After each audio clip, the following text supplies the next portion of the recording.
आपने वेरिएबल सीख लिया, आपने लूप भी सीख लिया। अब टाइम आ चुकी है उसको एक रियल लाइफ प्रॉब्लम में इनकॉर्पोरेट करने के लिए, राइट? तो हम यहाँ पे कुछ ऐसे प्रॉब्लम्स डिस्कस करेंगे जिस प्रॉब्लम्स को 90% ऑफ द लोग इग्नोर मार देते हैं, राइट? तो सभी प्रॉब्लम को वन बाय वन यहाँ पे हम लोग डिस्कस करेंगे। फर्स्ट प्रॉब्लम क्या है आपके पास? आपको एक नंबर दिया जाएगा और उस नंबर का आपको रिवर्स प्रिंट करना होगा, राइट? सपोज आपको एक नंबर दिया गया n इज इक्वल टू 1 2 3 4। आपको क्या प्रिंट करना है? आपको प्रिंट करना है रिजल्ट में 4 3 2 1। ठीक है, इसको डिस्कस करने से पहले हम एक छोटे प्रॉब्लम उठाएंगे और उसको कोड में इंप्लीमेंट करेंगे। सपोज मैंने कुछ लिखा कि n1 इज इक्वल टू 1 2। इसको मेरे को रिवर्स करना है, राइट? इसको मैंने अगर रिवर्स करता हूँ कुछ ऐसे लिख सकता हूँ मैं इसको, राइट? कि 2 × 10 + 1। ठीक है, तो जैसे मैंने ये स्टेटमेंट लिखा तो मेरे पास रिजल्ट कितना आ गई? 21 आ गई। तो जैसे आप देख पा रहे होगे 1 2 और 21 ये दोनों एक दूसरे के विपरीत है, यानी 1 2 का मैं अगर रिवर्स निकालूंगा तो 21 आ जाएगी मेरे पास। अगर आप इससे एक पहले की लाइन इमेजिन कर पा रहे हो तो आप सक्सेसफुली इस कोड को लिख पाओगे, राइट? तो इससे पहले की लाइन हम देखते हैं। इससे पहले क्या हुआ होगा कि आ, कुछ ऐसा बना होगा फ्लो, राइट? एंड +2। तो यहाँ पे आपका क्या आ जाएगा? यहाँ पे आपका 2 आ जाएगा और उसके बाद 21 आ जाता है, राइट? तो अभी देखते हैं कि आप 2 कैसे निकालोगे और ये 0 कहाँ से आया, राइट? और आपका नंबर अपडेट कैसे होता है, राइट? तो इसको हम 3 पार्ट्स में तोड़ेंगे, राइट? इस प्रॉब्लम को हम पार्ट्स में तोड़ेंगे। पार्ट्स में तोड़ के हम फाइनली इसको सॉल्व कर देंगे, ठीक है? तो आप क्या कर रहे हो? आप एक नंबर डिक्लेयर कर रहे हो या तो इनिशियलाइज कर रहे हो, राइट? और उसको 0 पे इनिशियलाइज कर रहे हो। तो आप एक रिजल्ट वेरिएबल ले लोगे, वो है 0। ठीक है, ये जो 0 दिख रहा है ना आपको, ये एक्चुअली फाइनल रिजल्ट्स है। ये एक्चुअली फाइनल रिजल्ट्स है। अब फाइनल रिजल्ट्स कैसे है? अब जैसे जैसे हम ट्रेस करते जाएंगे प्रॉब्लम को वैसे आपको क्लियर हो जाएगी ये फाइनल रिजल्ट्स में इसको क्यों बोल रहा हूँ। ठीक है, अब क्या करेंगे? 10 मल्टीप्लाई करेंगे इस पे, तो रिजल्ट्स मल्टीप्लाइड बाय 10। ठीक है, अब क्या करते हैं? रिमाइंडर निकालते हैं। तो रिमाइंडर क्या है? Reminder is equal to n1। n1 क्या है आपके पास? 12 है। n1 module operator 10। जैसे ही आप n1 मॉड्यूलो 10 लिखोगे तो आपके पास क्या आ जाएगी? 2 आ जाएगी। ठीक है, अब जो फाइनल रिजल्ट्स है उसको आपको कैसे लिखना है? Results is equal to results into 10 plus remainder. जैसे आप देख पा रहे हो यहाँ पे रिजल्ट्स कितना है? रिजल्ट्स है 0। रिजल्ट्स को मैंने 0 पे इनिशियलाइज किया था। उसके बाद फाइनल रिजल्ट्स क्या होगी? जो मेरा इनिशियल रिजल्ट्स होगी, यानी 0 इंटू 10 प्लस अभी रिमाइंडर कितना है? रिमाइंडर मेरे पास है 2। ठीक है, तो रिजल्ट्स फाइनल रिजल्ट्स कितना आ गई मेरे पास? 2 आ गई। ठीक है, अब क्या करूंगा? अब मैंने नंबर को अपडेट कर दूंगा, यानी जो 12 था उसको अपडेट करके मैंने n1 को बस 1 पे लेके आ जाऊंगा। ठीक है, अब रिजल्ट्स को अपडेट करूंगा तो n1 को 1 कैसे लाऊंगा? कि 12 फ्लोर डिवीजन 10, ये मैंने लिख देता हूँ। तो n1 की वैल्यू क्या आ जाती है? 1 आ जाती है। ठीक है, अब मेरे पास n की वैल्यू कितना थी? 12 थी। और अब मेरे पास n की वैल्यू कितना हो चुकी है? n1 की वैल्यू क्या हो चुकी है? 1 हो चुकी है। ठीक है, अब जो नेक्स्ट बार मैंने इस ऑपरेशंस को चलाऊंगा, अब नेक्स्ट बार इस ऑपरेशंस को चलाऊंगा तो मेरे पास n1 की वैल्यू क्या आना चाहिए? 1 आना चाहिए। ठीक है, अब चलते हैं इसको फिर से चलाते हैं, राइट? अब आपके पास रिजल्ट्स कितना है? रिजल्ट है आपके पास 2 और n1 की वैल्यू कितना है? 1। ठीक है, रिजल्ट्स की वैल्यू क्या है? 2 है। ठीक है, अब n1 कितना है? 1 है। रिमाइंडर क्या है? रिमाइंडर भी 1 है। रिमाइंडर आप निकालते कैसे हो? कि remainder is equal to n1 module operator 10, right? तो जैसे आप देख पा रहे होगे कि आप जैसे ही remainder is equal to n1 module operator 10 निकालोगे तो ये वाला चीज आपके पास आ गई। तो आप कुछ समझे कि अभी मेरे पास ये रिजल्ट्स आ चुकी है। ठीक है, तो सेकेंड आइट्रेशंस पे मेरे को ये रिजल्ट्स मिल गई। ठीक है, अब चलते हैं नेक्स्ट आइट्रेशंस पे। अब रिजल्ट्स मेरे पास क्या है? रिजल्ट्स है 21। ठीक है, अब नेक्स्ट आइटरेशंस पे जाएंगे तो n1 का वैल्यू क्या अपडेट हो जाएगी, n1 की वैल्यू अपडेट हो जाएगी जो प्रीवियस n1 वैल्यू थी उस पर मैंने अप्लाई करूंगा फ्लोर डिवीजन। प्रीवियस n1 की वैल्यू कितना थी, 1 थी, उस पर अप्लाई करूंगा फ्लोर डिवीजन, यानी 10 से इसको डिवाइड करूंगा और 10 से अगर इसको मैंने अप्लाई किया फ्लोर डिवीजन तो रिजल्ट क्या आएगी, रिजल्ट आ जाएगी 0।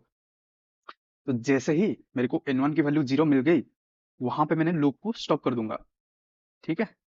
तो स्टॉप हियर, राइट।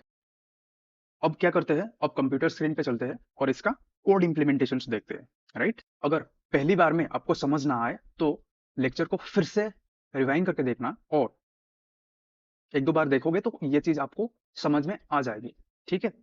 मानता हूं ये लूप की कॉन्सेप्ट को जैसे आप इंप्लीमेंट करते जाओगे तो पहले पहले आपको प्रॉब्लम्स आएगी ही आएगी। जैसे जैसे आप इसको रिकर्सिवली करते जाते हो वैसे वैसे आपको ये चीज समझने आने लगती है, ठीक है। तो चलते हैं कंप्यूटर स्क्रीन पे और इसको कोड पे इंप्लीमेंट करके देखते हैं। तो मैंने यहाँ पे गूगल कोलैब खोल लिया है ना, के बाद हम लेंगे n1 is equal to 12, right. और जैसे मैंने बताया था रिजल्ट्स एक वेरिएबल ले लेंगे, रिजल्ट्स को इनिशियलाइज करेंगे 0 पे, ठीक है। और हम अभी लॉजिक लिखेंगे इसकी, ठीक है। तो लॉजिक क्या थी, रिजल्ट्स को हम मल्टीप्लाई कर रहे थे 10 से, रिजल्ट्स मल्टीप्लाइड बाय 10, और उसको रिमाइंडर से एडिशन कर रहे थे। उससे पहले आपके पास रिमाइंडर होना चाहिए, तो आप रिमाइंडर को कैसे लिखोगे, remainder is equal to n1 modulo operator 10, ठीक है। आपने रिमाइंडर निकाल लिया, आपने रिजल्ट्स को अपडेट कर लिया, उसके बाद आप नंबर को अपडेट करोगे तो n1 is equal to n1 floor division 10, ठीक है। जैसे ही आपने इतना काम कर लिया तो आप क्या करोगे, इन तीनों चीज को एक लूप के अंदर लिखोगे, ठीक है। इन तीनों चीज को मैंने लूप के अंदर लिखा, लूप के अंदर लिखा n1, और लूप मैंने तब तक चलाऊंगा जब तक n1 की वैल्यू 0 से ज्यादा रहे, ठीक है। तो n1 इज ग्रेटर देन 0, ठीक है, कोलोन। अब लूप के अंदर इस चीज को रखूंगा तो यहाँ पे मैंने अगर एंटर प्रेस करता हूं तो इंडेंटेशंस का प्रॉपर ध्यान रखना होगा मेरे को। तो ये जो चीज मैंने यहाँ पे लिखा हूं इसको मैंने कट करूंगा और इसको एक इंडेंटेशंस के अंदर रखूंगा, राइट। जैसे कि आप देख पा रहे हो कि मैंने इसको इंडेंटेशंस के अंदर रख लिया, ठीक है। यानी अभी हमारा कोड प्रॉपरली इंडेंटेड है, ठीक है। तो मैंने इस लूप को तब तक चला रहा हूं जब तक n1 की वैल्यू मेरे को 0 से ज्यादा मिल रहा है। अगर एक बार n1 की वैल्यू 0 हो जाए तो मैंने लूप से एग्जिट कर लूंगा और रिजल्ट्स को प्रिंट कर लूंगा, ठीक है। जैसे ही ये कोड को आप चलाओगे तो आपके पास रिजल्ट प्रिंट हो जाएगी, ठीक है। जैसे आप यहाँ पे देख पा रहे हो कि आपके पास 1 2 प्रिंट हो चुकी है। अब ओरिजिनल प्रॉब्लम क्या थी, ओरिजिनल प्रॉब्लम थी 1 2 3 4, राइट। तो हम इसको बस चेंज कर देंगे 1 2 3 4। जैसे ही आपने इसको चेंज किया तो आपके पास 4 3 2 1 प्रिंट हो चुकी है, ठीक है। अब चलते हैं टैबलेट स्क्रीन पे और नेक्स्ट प्रॉब्लम को डिस्कस करते हैं। अभी प्रॉब्लम नंबर 2 क्या है कि आपको एक नंबर दिया जाएगा और वो नंबर पैलिंड्रोम है या फिर नहीं उसको आपको चेक करना होगा। तो आपको एक नंबर दिया जाएगा और वो नंबर पैलिंड्रोम है या फिर नहीं उसको चेक करना होगा। तो आपको पैलिंड्रोम चेक करना होगा। और पैलिंड्रोम होता क्या है, पैलिंड्रोम ये है अगर किसी भी नंबर को आप रिवर्स करोगे और वो एग्जैक्टली उसी नंबर आ जाए तो हम बोलेंगे वो नंबर पैलिंड्रोम है। सपोज मैंने लिखा 1 2 1, इसको मैंने रिवर्स करूंगा तो राइट से लेफ्ट लिखूंगा, राइट से लेफ्ट लेफ्ट लिखूंगा तो ये फिर से मेरे को 1 2 1 आ जाएगी। तो ये क्या हो गया, ये आपके पास पैलिंड्रोम हो गया। सिमिलरली मैंने लिखता हूँ 1 2 3, इसको मैंने रिवर्स करता हूँ तो 3 2 1 है, ठीक है। ये पैलिंड्रोम नहीं है, ठीक है। एक नंबर आपको दिया जाएगा और वो नंबर आपका पैलिंड्रोम है या फिर नहीं है वो आपको बताना होगा। अगर आप यहाँ पे थोड़ा सा भी सोच पा रहे होगे तो जो प्रीवियस प्रॉब्लम हम डिस्कस किए थे कि finding the reverse of A number, ये प्रॉब्लम कहीं वो प्रॉब्लम को रेफर करता है, राइट। तो जैसे 1 2 3 इसकी रिवर्स हम लोग ने निकाल लिए थे, यानी 3 to 1 निकाल लिए थे। उसके बाद बस आपको चेक करना है कि 1 to 3 whether it is equal to 3 to 1 or not। अगर आप ये कहीं ना कहीं चेक कर पा रहे हो फाइनली, तो आपको इस प्रॉब्लम की आंसर मिल जाएगी। ठीक है, बस आपको ये चेक करना है फाइनल में।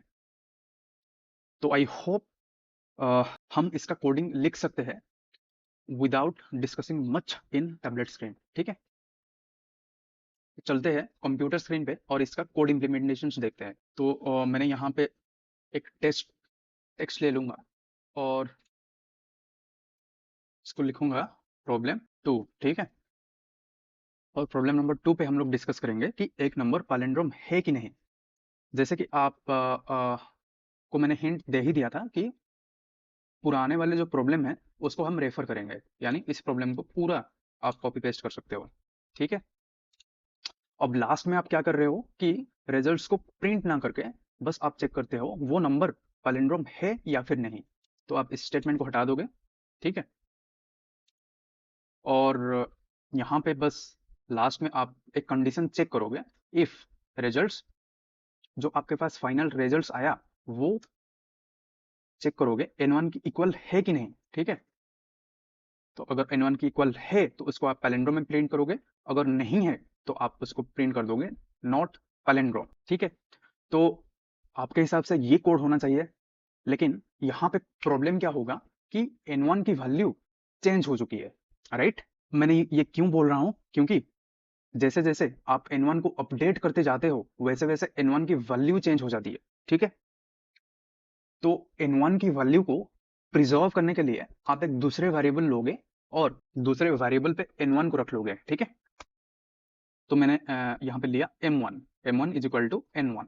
ठीक है, इस स्टेटमेंट की जरूरत क्या है, इस स्टेटमेंट की जरूरत इसीलिए है क्योंकि आप जैसे ही n1 को अपडेट करते जाओगे वैसे आपका n1 की वैल्यू चेंज होते जाएगी। तो जैसे आप फाइनली n1 की वैल्यू देखोगे तो फाइनली n1 की वैल्यू क्या होगी, 0 होगी।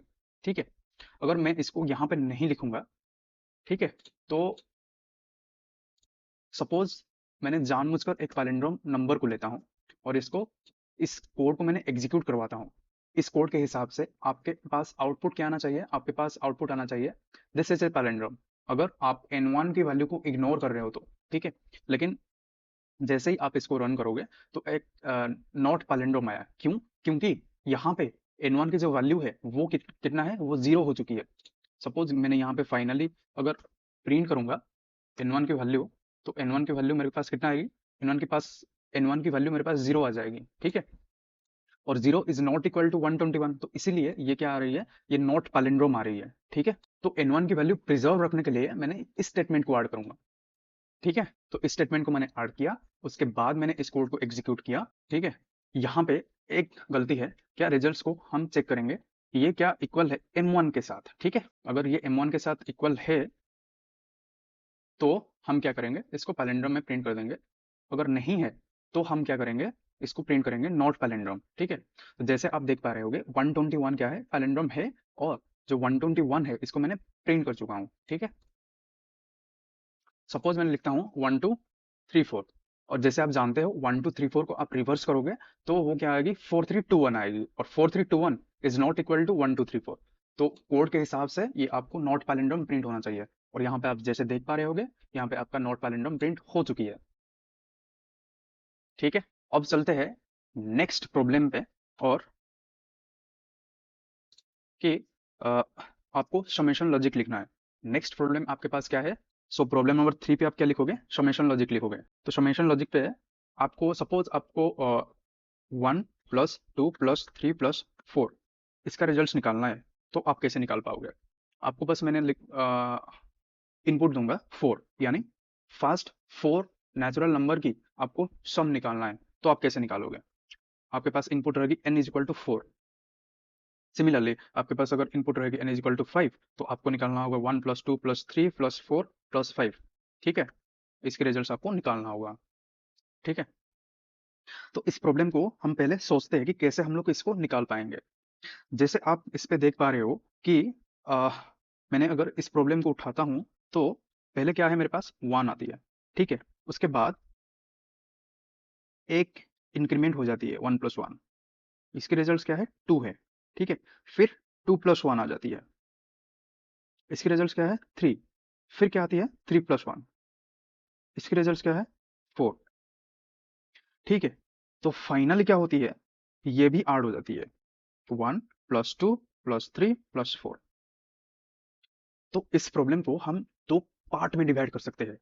एक पार्ट क्या है, एक पार्ट तो ये है कि जो आपका पिछले वाला नंबर है वो एक एक बढ़ रही है, यानी एक काउंटर ले सकते हैं आई, वो क्या करेगी हर बार एक एक बढ़ेगी। और दूसरा काउंटर लेंगे, वो क्या रहेगी आपका सम रहेगा। सम को हम जीरो से इनिशियलाइज करेंगे। जीरो से क्यों इनिशियलाइज करेंगे, क्योंकि आप इसके पिछले वाले स्टेप देखोगे तो यहाँ पे क्या है, यहाँ पे जीरो है, ठीक है, जो कि आपको दिख नहीं रही है। आप ध्यान से देखोगे तो यहाँ पे जीरो है, ठीक है। तो सम की वैल्यू मैंने क्या इनिशिएट करूंगा, सम की वैल्यू इनिशिएट करूंगा जीरो पे। अब आई की वैल्यू भी क्या इनिशिएट करूंगा, आई की वैल्यू भी मैं भी जीरो पे इनिशिएट करूंगा, ठीक है। अब होती क्या है, आई की वैल्यू एक बढ़ जाती है। जब आई की वैल्यू एक बढ़ जाती है तो ये दोनों मिलकर क्या दे देती है, वन दे देती है, ठीक है। तो सम की वैल्यू वन हो जाती है। अब क्या हुई, आई की वैल्यू टू हो गई, ठीक है। अब आई की वैल्यू जैसे टू हो गई तो ये दोनों मिल गई, ये दोनों मिलकर कितना प्रिंट कर रही है, तीन प्रिंट कर रही है, सम की वैल्यू थ्री हो गई। सिमिलरली अभी आई की वैल्यू कितना हो गई, थ्री हो गई, आई की वैल्यू थ्री है और सम की वैल्यू थ्री है, ये दोनों एडिशन हो गया, अब सिक्स आ गई, ठीक है। अब आई की वैल्यू कितना है, फोर है और सम की वैल्यू कितना है, सिक्स है, तो सिक्स प्लस फोर कितना आ गई, टेन आ गई। तो फाइनली आपके पास सम की वैल्यू टेन आ गई, ठीक है। तो ये रहेगी आपका लॉजिक, ठीक है। तो हर बार आप आई को बढ़ाते जा रहे हो और सम के साथ उसके प्रीवियस वैल्यू को ऐड करते जा रहे हो, ठीक है। और सम कैसे निकाल रहे हो, सम वैसे निकाल रहे हो सम प्लस आई, ठीक है।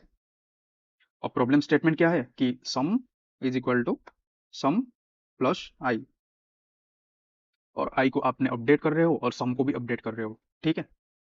तो आपको पास स्टेटमेंट क्या है, ये स्टेटमेंट आ गई, ठीक है। जैसे कि आप इसको ट्रेस करोगे तो क्या होगी कि सम की वैल्यू पहले जीरो थी और आई की वैल्यू पहले जीरो थी, ठीक है। अब सम कितना हो गया, जीरो हो गया। अब आई की वैल्यू आपने अपडेट किया, आई की वैल्यू अपडेट करने के बाद यहाँ पे कितना आ गई, वन आ गई। सम की वैल्यू कितना है, जीरो है, तो इसको आप एडिशन करोगे, तो जैसे ही इसको आप ऐड किए तो ये वाला वैल्यू आपका रिजल्ट आ गई सम। फिर से आप इसके साथ वन के साथ टू ऐड किए, उसके बाद रिजल्ट क्या आ गई, थ्री आ गई।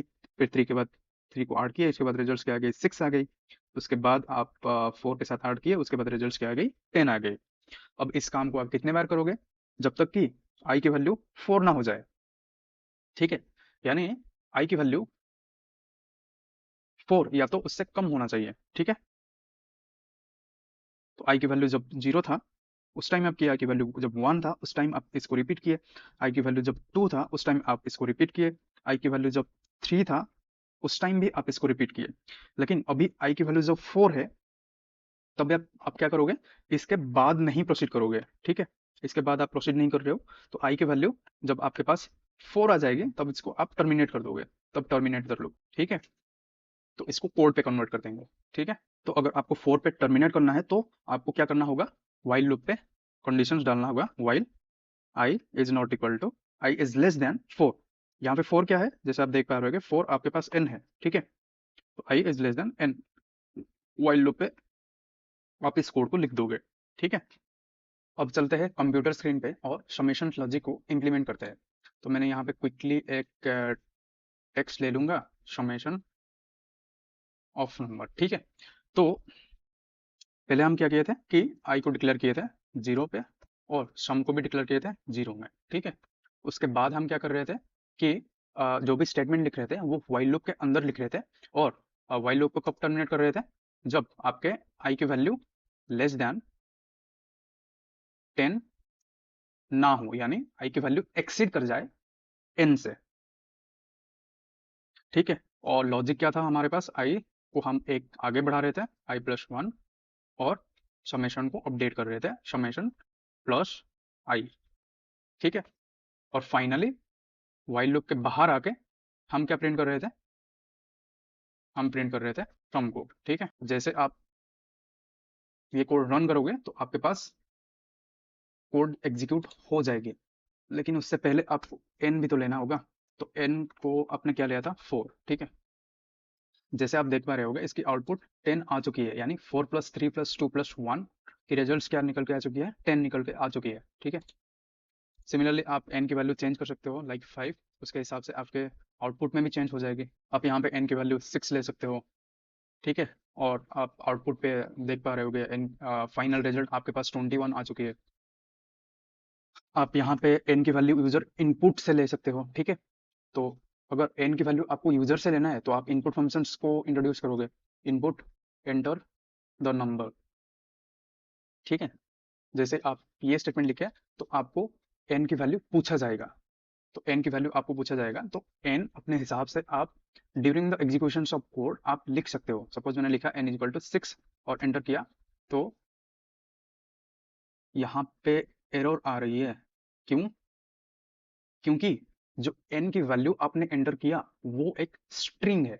ठीक है, जैसे कि मैंने आपको पिछले वाला लेक्चर में बताया था कि जब भी आप इनपुट फंक्शंस में कुछ लिखते हो वो आधे स्ट्रिंग ट्रीट हो जाती है, तो वो स्ट्रिंग को आपको इंटीजर इंटीजर में कन्वर्ट करना होगा। तो आप कन्वर्ट कैसे करोगे कि इंट फंक्शंस अप्लाई करोगे। ठीक है, तो जैसे ही आप इंट फंक्शंस अप्लाई करोगे वैसे आपका कोड रन हो जाएगी। ठीक है, सपोज मैंने लिखा 5, तो आपके पास रिजल्ट 15 आ चुकी है। ठीक है, आई होप मैंने यहाँ पे जो भी आपको बताया वो सारी चीज़ें क्लियर है, और अगर आपका कोई भी डाउट्स है तो आप कमेंट सेक्शन में पूछ सकते हो।